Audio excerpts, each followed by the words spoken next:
Shalom Israel. In this video right here, I'm going to cover Genesis 25:25 and the scriptures pertaining to the color of Esau. Many Israelites out there have mistakenly assumed that Esau is a so-called white man. And the scripture that's used, that they base this on, is Genesis 25:25. And since this is the foundation of everything, I'm going to ask that any debates and arguments on this topic be geared towards the color of Esau only, and then not scriptures like, Obadiah 1:18, 2nd Ezra 6 and 9. We're going to address those things in other videos, but I just want to deal with the technical aspects of the color of Esau and prove that Esau is not the so-called white man. And in Genesis 25:25, the color that they use to describe Esau is not that of a white man or Caucasian. So let's get into it. Genesis 25:25. And the first came out red all over, like a hairy garment, and they called his name Esau. Now, this has been done many times. We're going to go through this slow and do it this way. And the first came out red. Now that's word 132 in the Strong's Hebrew Dictionary. Red. Admoneh. It's from word 119. Remember that. That's the root word, 119. It means reddish, of the hair or the complexion. Brown Driver and Briggs lexicon gives us red or ruddy of Esau as an infant. Okay? Now let's go over to 1 Samuel chapter 16. Let's get the description of King David. 1 Samuel 16 verse 12. And he sent and brought him in. Now he was ruddy, and withal of a beautiful countenance, and goodly to look to. And Yahweh said, Arise, anoint him, for this is he. Okay? Now he's described as ruddy right here. That's the same Hebrew word, 132, that was used to describe Esau's color. Alright? It's the same word, admoneh. It means reddish. It comes from the Hebrew word 119. Let's go further. 1 Samuel 17 verse 42. And when the Philistine looked about and saw David, he disdained him, for he was but a youth and ruddy. It said he was ruddy and of a fair countenance. That's word 132. Ruddy. Now, was David a so-called white man? Was he red in the face, in that sense, where you can see through his white skin or clear skin and see the blood, and that's why he was called red or ruddy? It's the same Hebrew word, and this isn't used to describe any mental characteristics here, because it says, and when the Philistine looked about and saw David.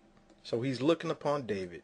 And then they're given descriptive words. It says, for he was but a youth and ruddy, and of a fair countenance. He was a nice looking young man. He had a nice ruddy color to him. We're going to get into that in a minute. Let's go on to, let's see, Song of Solomon. Song of Solomon 5 verse 10, it reads, My beloved is white and ruddy. Now before we go on, let me define this word white here. This isn't talking about complexion here. This word is the Hebrew word tasak, or tsak, meaning dazzling. That is sunny, bright, figuratively, evident. All right, he's an interesting man. He was dazzling. and ruddy. Now this here, it's word 122 when they describe Solomon. Now word 122, according to Strong's, it's the word Adam. It's also from 119. You're going to find that this is the root word for all the words that we're going to look up pertaining to this color. It means rosy. Brown Driver and Briggs, it gives us the definition red or ruddy of man, horse, heifer, garment, water, lentils. So all these things have the same color of man, horse, heifer, garment, water, lentils. That means they will all match up. Okay? We're going to prove this. The next scripture, let's go to Genesis chapter 2, verse 7. It reads, "And Yahweh, mighty one, formed man." This word man, let's go down here to the definition. That's also the word Adam. Same Hebrew word. Also from 119. That's the root. Adam. Meaning ruddy. That is a human being, an individual, or the species, mankind, etc. Ruddy. Alright? The Most High formed man of the dust of the ground. This word here, translated of the ground, that's word 127. Adama. Root word 119, meaning soil. From its general redness, country, earth, ground. Now if we take a picture, if we look at a picture of the soil, we're going to find that it's also a reddish brown color. Alright? And that's how man was formed, of the ground. And remember, man was made in the image of the Most High.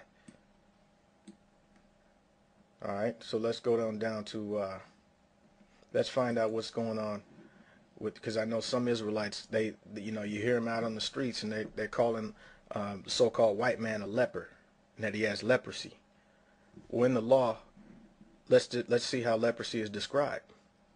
In Leviticus 13:4, if the bright spot be white in the skin, okay, this bright spot has to be white in the skin. And this word isn't the word Adam or Admoni. It didn't say red in the skin. This word is Laban, white. If the bright spot be white in the skin of his flesh, and in sight be not deeper than the skin, and the hair thereof be not turned white, then the priest shall shut him up, him that have the plague, 7 days. There's a difference between white and red.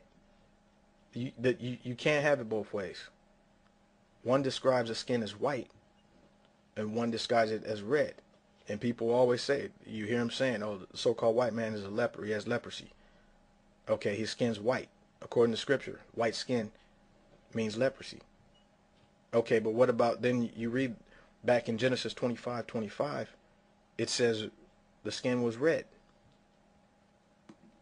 All right, so you can't have it both ways. That's being double-minded and also speaking with a forked tongue. Notice this here, Numbers 19 verse 2. This is the ordinance of the law which Yahweh hath commanded, saying, Speak unto the children of Israel, that they bring thee a red heifer without spot, wherein there is no blemish, and upon which never came a yoke. Now this here, red heifer, Adam, all right, from 119, meaning rosy, red, ruddy. Okay, and you can see a picture of the red heifer. That's a reddish brown. That's how the red heifer looks. It's a reddish brown. It's not a bright red or a blood red or anything, and it doesn't look like the so-called white man. Okay, I'm gonna have to make a part 2 to this. So, and we'll finish up this particular topic in part 2. So stay tuned. And with that, shalom.